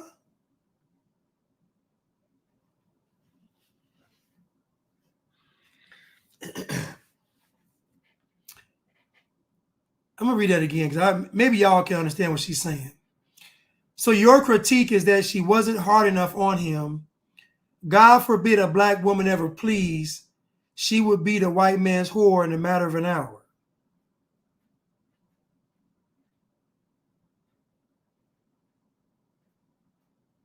Okay, so I'm gonna try to do this for Watashi Wahata. So I'll say it like this, right? I'll say that the black community literally is in code red. Is at critical mass. It's about to be no more.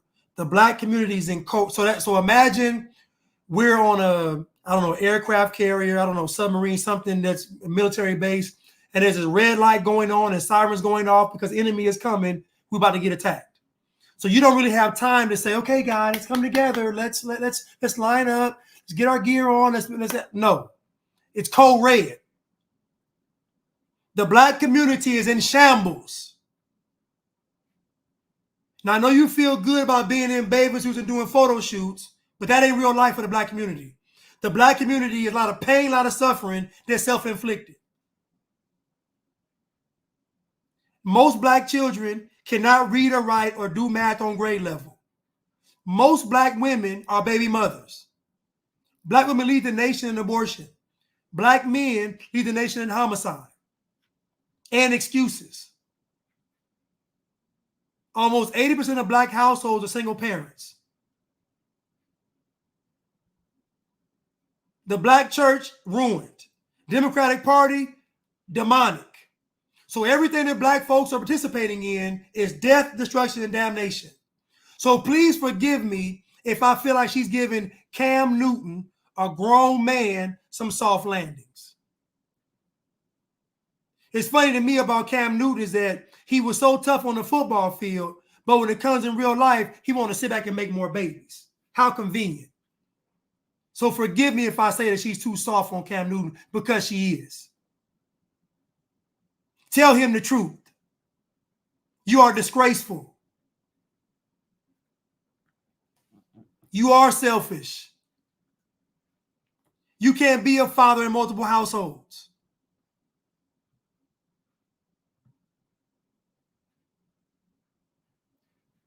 Talking about God forbid. Black women come on here playing victim. But you got your profile pic, you in the bathing suit trying to catch. What we talking about? Right, Dia Monet. She had made the stallion minion. Yeah, I saw that picture. Talking about the black woman. You don't get out of here with that mess. Anyway, but I'll continue on Cam Newton next time. I'll get on him next time. Cruise Missile, thank you for the super sticker. I really appreciate it. Thank you so much. Will, but Blanche, what about 400 years of oppression and exploitation? White people deserve it. That is exactly what they're going to say. Thank you, Will. Much love from Team Whitey. Thank you, Will. T, thank you for always shedding light on the dark. No pun intended. Thank you so much, T. Dead or alive, I'm late, but it's my birthday. What an excuse. Love you all. Happy birthday, Dead or Alive. Thank you for the super sticker. Y'all wish happy birthday wish Dead or Alive a happy birthday.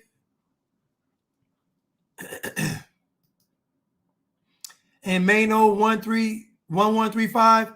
I appreciate you always. I hope you do a segment on the viral Cam Newton interview with him talking about making more babies with different women with no marriage. Well, Mano, your wish got granted, but I'm gonna go into it next time. And again, like I said, the black community is in code red, man. We don't have time to play. I'm sorry. No more soft landings. It's critical mass. They said by 2053, there'll be no wealth in the black community. So black folks are headed back into slavery. So it's no time to play around anymore. Anyway, listen, I love y'all. And I will see you all. You said watch Letter to the American Church.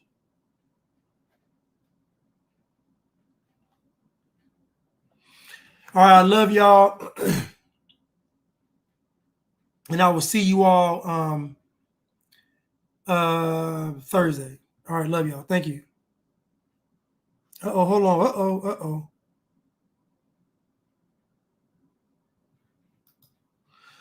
We're having a different opinion. Your monitors immediately call me a troll. This is what's wrong. Every other culture, polite, can take critique, can have a different opinion. You guys get defensive. Well, I don't know who was defensive. I wasn't defensive. I didn't attack your character. I just explained to you why I said that she was giving him soft landings. And it's because the Black community is in critical mass. And I said that although you may enjoy being able to take these pictures and be online and thinking everything is sweet, it's not. Your profile picture should be you in a military uniform. That's where we're at right now. Your profile picture needs to be you trying to save, you need to say, let's save America. So again, all this Black culture has given you all an illusion, and it's a false one. People can take critiques. What they can't take is you being this naive to what's going on, or you being this selfish, thinking that your little bubble, your little world is what is, everything else is not.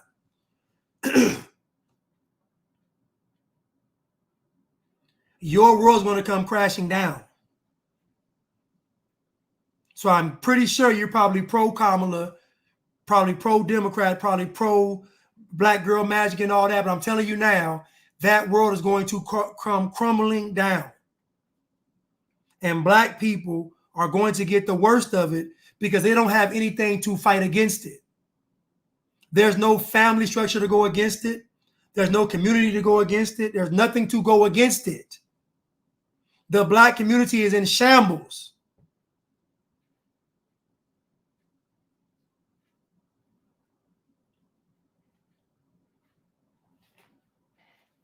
So again, we can take critiques.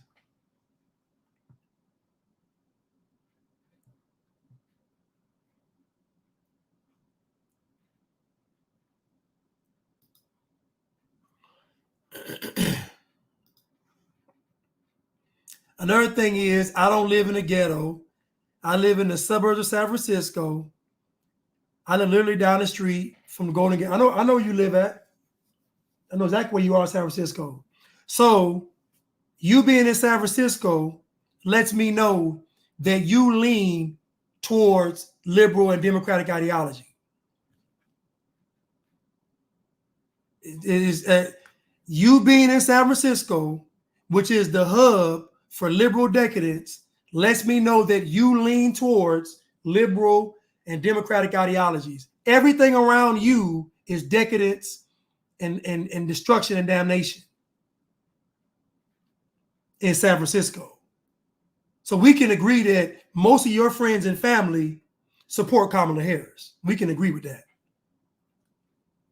Most of your friends and family support that. So if you're not Republican or Democrat, if I had to roll the dice, if I had to gamble, if I had to place my bets, I'm going to bet that you lean heavily towards the Democrats and the libtards.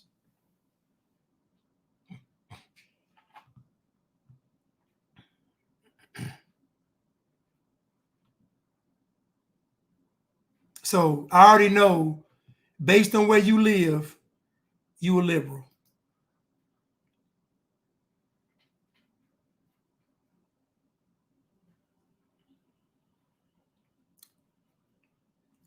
And I know you like Meg Thee Stallion too. So,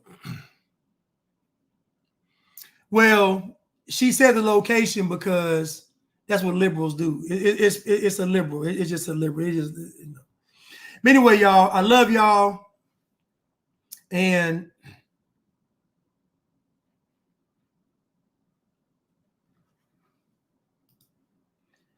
you live in a conservative area of San Francisco. What?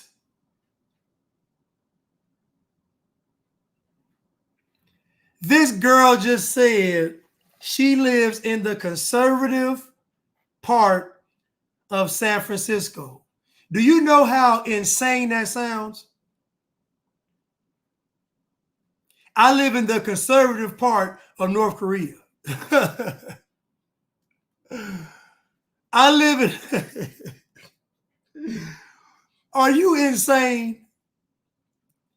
This girl said, I live in the conservative part of San Francisco. I live in the good part of North Korea. Are you out of your mind? There's no such thing as a conservative part of San Francisco. There's no such thing. There may be some conservatives in San Francisco, but it ain't no part. They would have dropped the bomb on the conservative part of San Francisco. It would have been a mute. They would have taken it over. Stop. Look, hold up. Where all the Facebook employees and the Google's employees live, because I work for them, that's where I live. You totally misjudged me. This girl said that Google employees are conservative and Facebook employees, you mean the same people carrying out communism on a daily basis against its users is conservative? I'm going to stop talking to you because I see you just crazy. All right, good night, y'all, because she crazy. She crazy. This girl said Facebook and Google people are conservative. She's absolutely nuts and insane. Listen.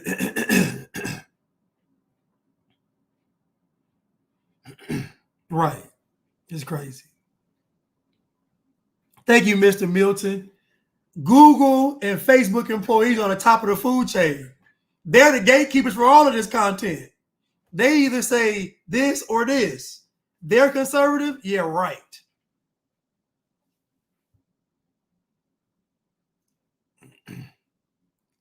This girl said the conservative part of San Francisco.